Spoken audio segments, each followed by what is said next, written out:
नमस्कार, आप देख रहे हैं न्यूज नेत्र और मैं हूं आपके साथ रिया कुमारी। आज के इस वीडियो में हम बहुत ही इंटरेस्टिंग टॉपिक के बारे में बात करने वाले हैं। ये वो टॉपिक है जिसमें आम लोग इस पे बातचीत नहीं करना चाहते हैं और अगर बात करें तो लोग हिचकिचाते हैं और नजरें झुकाने लगते हैं।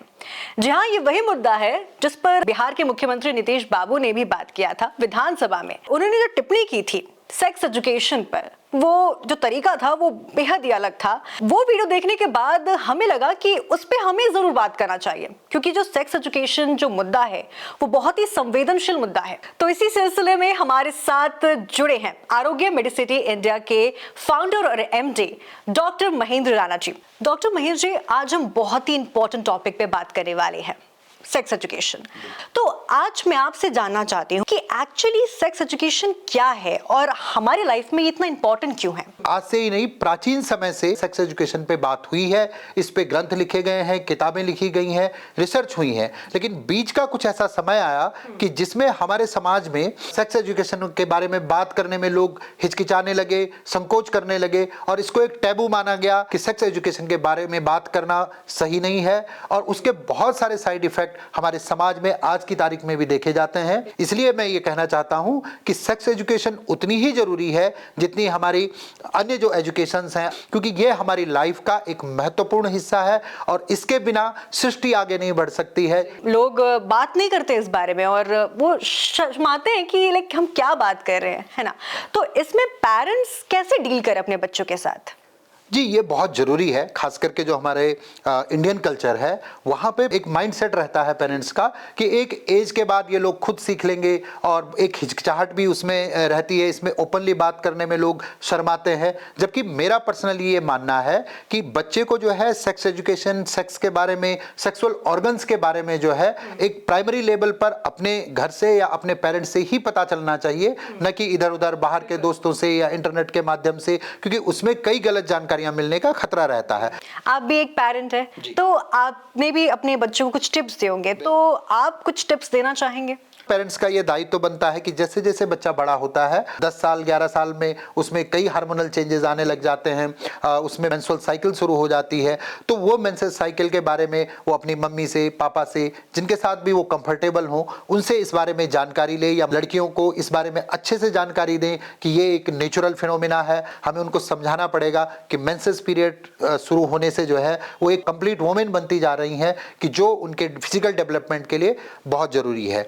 ऐसे ही मेल चाइल्ड में जब हार्मोनल चेंजेस आते हैं, मास्टरबेशन एक कॉमन फिनोमिना है जो टीनेज में ज्यादातर बच्चे जो हैं इसकी ओर आकर्षित होते हैं। मास्टरबेशन के बारे में बहुत सारे मिथ समाज में हैं जो कि बिल्कुल साइंटिफिक नहीं है। गलत जानकारियों की वजह से वो एक गिल्ट में कई बार चले जाते हैं। दूसरा ये देखा गया है, जिन बच्चों को सेक्स एजुकेशन के बारे में अच्छी जानकारी रहती है वो उनकी जो एजुकेशनल परफॉर्मेंस है वो भी बहुत अच्छी रहती है। तो एजुकेशन, इंफॉर्मेशन और अवेयरनेस ये बहुत जरूरी है और इसकी शुरुआत एक पेरेंट से ही होनी चाहिए, तभी जाकर के ये चीज आगे समाज में एक नॉर्मल रूप में जो है आएगी लोगों के। हमारे समाज में सेक्स एजुकेशन की जब बात करते हैं तो उनको लगता है कि एक इंटरकोर्स के बारे में बात हो रहा है, बल्कि ऐसा नहीं है। इसमें मेंटल हेल्थ, फिजिकल हेल्थ सब कुछ इंक्लूड होता है।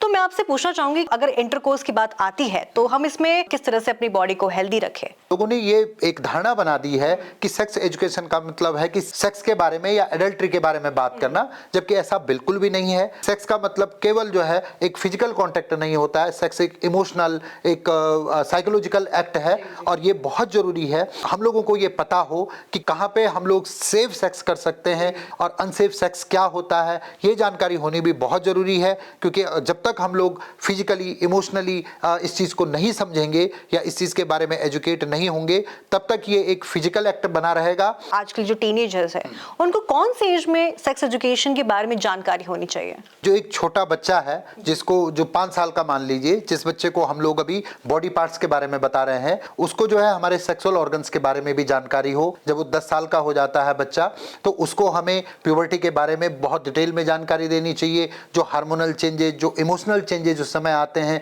उनके बारे में पूरी इंफॉर्मेशन देनी चाहिए। जैसे फीमेल में मेंसेस साइकिल स्टार्ट हो जाती हैं, बच्चों में हार्मोनल चेंजेस आते हैं, तो जो हमारे सेक्स ऑर्गन्स हैं वहाँ पे कुछ चेंजेस आने लग जाते हैं, प्यूबिक हेयर ग्रो करने लग जाते हैं। तो उनसे वो बच्चा घबराए नहीं, उन चेंजेस से डरे नहीं।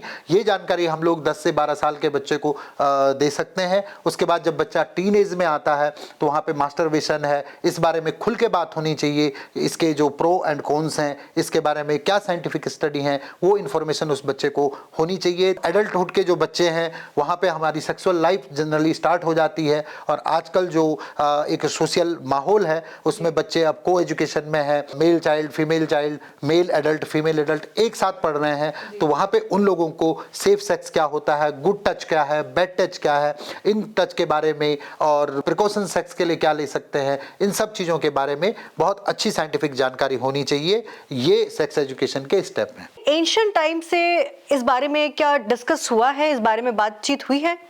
बिल्कुल, हमारे जो प्राचीन जो ग्रंथ हैं और हमारे जो पुराण हैं, वेद हैं, उन सब में सेक्स के बारे में खुलकर के बात हुई है। आपने 4 पुरुषार्थों के बारे में सुना होगा, धर्म, अर्थ, काम और मोक्ष। इसमें 4 पुरुषार्थ हैं। पहला है धर्म, कि आपके कर्तव्य क्या हैं, आपकी ड्यूटीज क्या है समाज के प्रति। दूसरा जो पुरुषार्थ है वो है अर्थ, यानी कि आपको जो पैसा कमाना है अपने परिवार के भरण पोषण के लिए, आपको सामाजिक कर्तव्यों के लिए।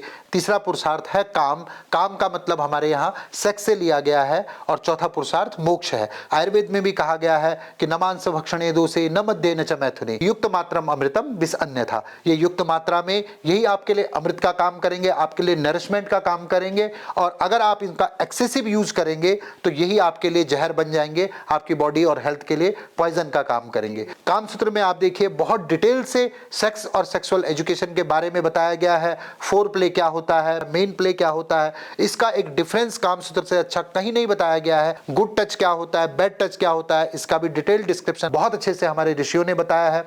तो हमारे तो प्राचीन काल से ही हमारी संस्कृति में सेक्स को कभी अछूत नहीं माना गया। जो आयुर्वेद के 8 अंग होते हैं उनमें से एक डिवीजन ही सेक्स एजुकेशन के लिए और सेक्स के बारे में रखी है, जिसको हम वाजीकरण कहते हैं। आप क्या राय देना चाहते हैं सरकार को, कौन सी ऐसी पॉलिसीज बनानी चाहिए जो आम आदमी के लिए बेनिफिट हो? पॉलिसी मेकर्स जो होते हैं वो हमारे समाज का ही रिफ्लेक्शन होते हैं। वो देखते हैं कि समाज में किस चीज़ के प्रति एक्सेप्टेंस है, किस चीज़ की डिमांड है, उस हिसाब से वो अपनी पॉलिसी बनाते हैं।